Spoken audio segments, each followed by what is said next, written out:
eyes sparkling with excitement, when my fiancé's mother blocked the grand dining room door. In front of the entire assembled family, she looked down at my little girl and said coldly, "Your daughter can wait outside. This dinner is only for our kids." The room went dead silent. My fiancé looked away, refusing to lock eyes with me. They all expected me to break down, cry, or cause a scene. Instead, a strange, calm clarity washed over me. I didn't argue. I didn't raise my voice. I simply reached into my coat, pulled out a sealed white envelope, and handed it directly to her. "This is for you. Open it later," I said softly. Then, I took my daughter's hand and walked out. When she finally opened that envelope at exactly 11:47 p.m., 79 frantic missed calls instantly flooded my phone. My name is Amber, and at 28 years old, my entire world revolves around my beautiful 7-year-old daughter, Lily. Being a single mother means you quickly learn how to build an armor of resilience around your little family, protecting it from anyone who might do it harm. For a long time, it was just the two of us against the world, navigating life hand in hand. But then, Julian walked into our lives. Our 2-year romance felt like an absolute fairy tale. He was attentive, successful, and swore up and down that he wanted nothing more than to be a real father to Lily. I truly believed I had finally found our safe harbor. There was only one glaring shadow hanging over our upcoming wedding: his mother, Eleanor. She was a fiercely protective, wealthy matriarch who viewed me as an ambitious outsider invading her high society circle. When Julian finally proposed, Eleanor insisted on hosting a grand family dinner at her snow-dusted estate to officially welcome us into the fold, a setting that felt entirely freezing from the moment we arrived. But leading up to that night, the red flags were impossible to ignore. Eleanor would drop icy, passive-aggressive remarks during brief phone calls, subtly questioning my background and constantly reminding me how important bloodline was to their legacy. I kept pushing the unease down, convincing myself that once she saw how much I loved her son, things would change. I had no idea the dinner was actually a trap designed to break us.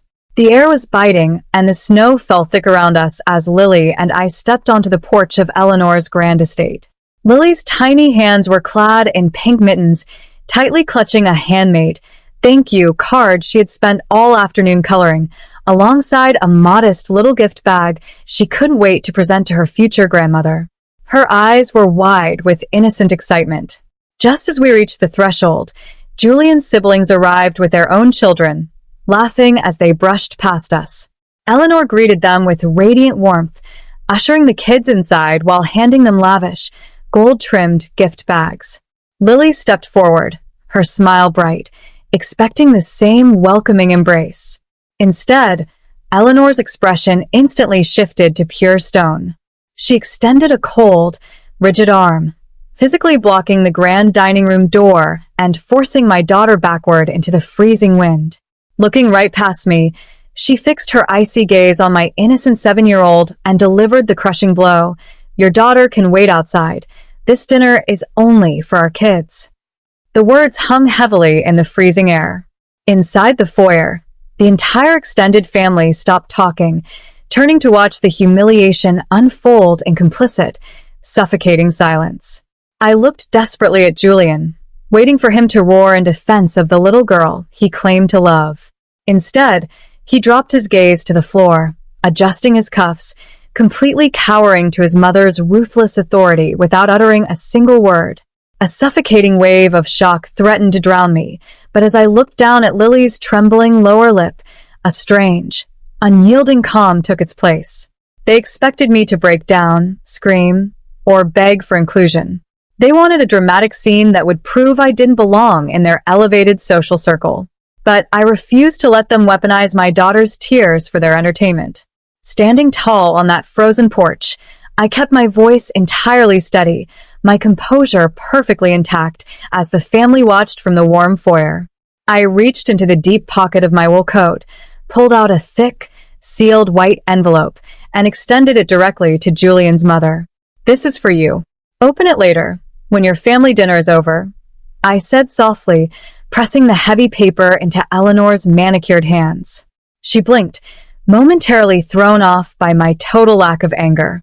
Without waiting for response, and without looking back at the cowardly man I had almost married, I turned around.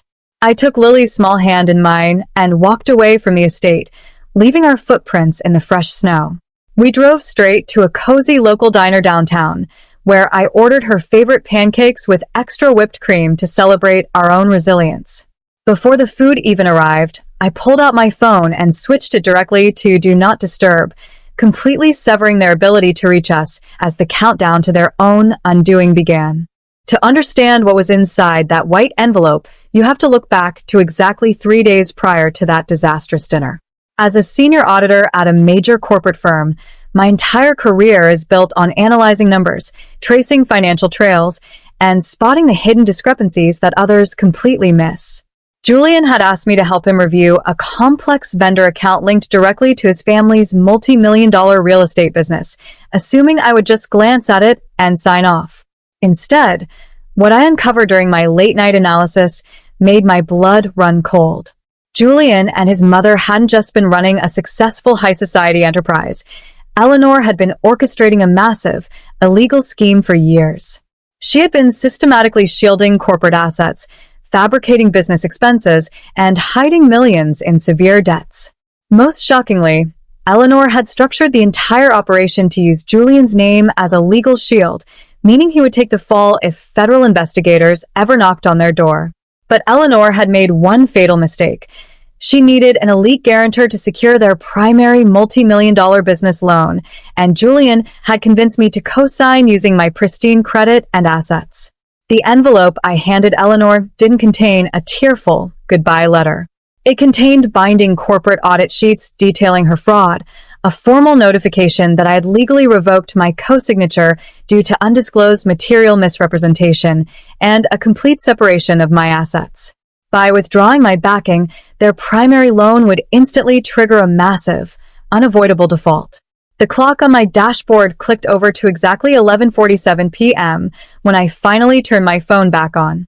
The moment the screen illuminated, the device began to violently vibrate in my hand, buzzing relentlessly as a staggering 79 missed calls and dozens of frantic text messages flooded my notifications all at once. Back at the estate, the dinner guests had finally departed, and Eleanor had finally sat down to open my sealed white envelope. The immediate fallout was catastrophic. By legally revoking my co-signature on their primary multi-million-dollar corporate loan due to their hidden financial fraud, I had automatically triggered an immediate, non-negotiable default clause with their banking institution. Eleanor's cruel arrogance had blinded her to the reality that my professional backing was the only thing keeping their entire family empire afloat. Now, the bank was freezing their commercial accounts, and their high society life was collapsing in real time. As I watched the missed calls continue to register, the phone rang once more, displaying Julian's name. This time, I answered. When I pressed the phone to my ear, there was no trace of the arrogant, silent man from the porch. Julian was openly weeping, his voice shaking with absolute panic as he begged me to reverse the paperwork. He confessed that his mother's pride had completely ruined them, and that without my signature, his career, his family's reputation, and his entire future were completely erased. I listened to his desperate pleas in absolute silence, feeling nothing but a profound sense of closure. Eleanor eventually snatched the phone from her sobbing son, her voice shaking with a volatile mixture of rage and terror as she attempted to threaten me with immediate legal action. But I smoothly cut her off, calmly reminding her that my detailed auditing paperwork and the comprehensive evidence of their corporate fraud had already been electronically submitted to federal authorities hours ago. There was absolutely no reversing what she had set in motion with her own cruelty. Right then and there, I officially called off the engagement, making it clear that our relationship was completely over. The very next morning, I packed up the remaining boxes of Julian's things and left them sitting on the curb, fully realizing that a man who refuses to stand up for an innocent child is a man who never deserved a place in our lives to begin with. The financial reality caught up with them at lightning speed. Within a matter of weeks, Eleanor was forced to abruptly put her grand estate on the market and drastically downsize just to cover the immediate loan defaults and avoid facing immediate criminal charges. The elite, high society image they had spent decades carefully building for the community completely shattered, exposing them as nothing more than frauds. By trying to lock my daughter out of her home, Eleanor had inadvertently locked her own family out of their wealthy future, leaving them to drown in the consequences of their own toxic arrogance. 3 months have passed since that fateful winter night, and today Lily and I are thriving in our peaceful new home, completely free from the suffocating shadows of toxic family dynamics. Looking back, I realize that true strength doesn't require shouting, crying, or throwing a tantrum at a crowded dinner table.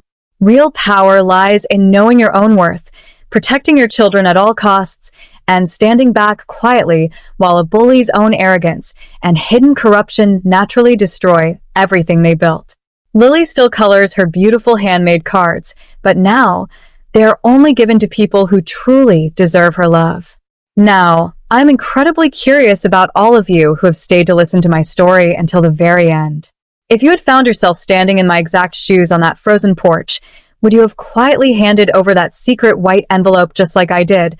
Or would you have exposed their entire financial fraud right then and there in front of the whole family? Oh, I can see exactly how far our storytelling community reaches across the world. Thank you so much for watching, and don't forget to check out the 2 unmissable favorite stories on your screen right now for more unforgettable twists